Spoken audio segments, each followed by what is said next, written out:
Last weekend, us boxing fans were hyped.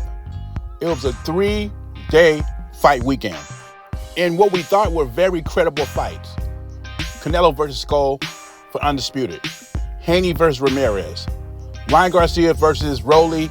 And Teo versus Barbosa. They were all lackluster performances. And then Inoue saves the day on the top ranked card.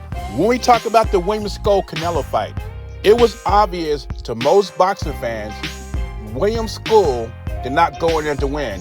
He went in there to survive and collect the check.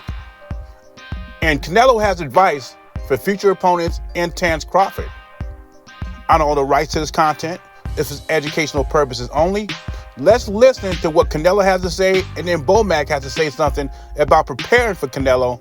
Then I will respond. What's your message to fighters who will fight you in the future? Obviously not Crawford, but with that kind of mindset, they just want to last the distance. That's a mediocre mind. That's a mediocre mind because they come just to survive, to go to the 12th round. That's a mediocre mind.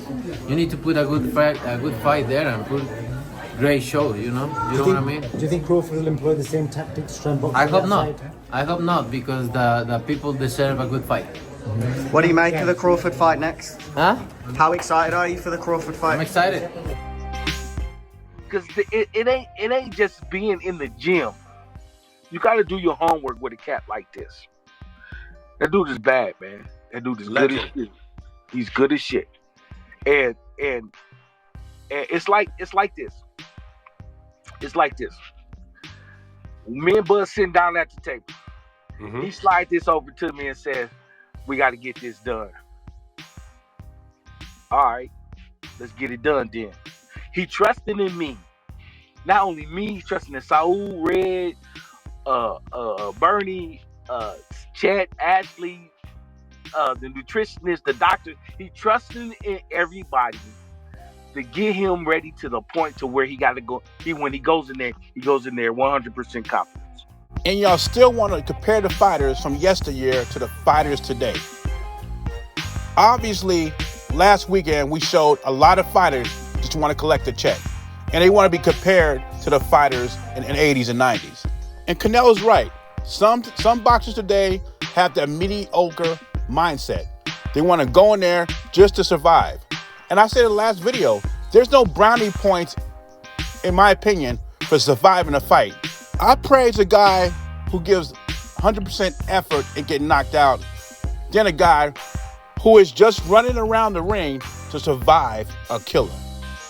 So Canelo's message to Crawford is, don't fight like Skull, come to fight.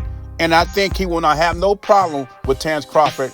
I think Terence Crawford will come to fight and we'll get the fight we want. One thing we cannot take away from Crawford, Crawford comes to win. If Crawford does the Skull, I'll be very disappointed. I don't think it's going to happen, no. And I like what Bomac says.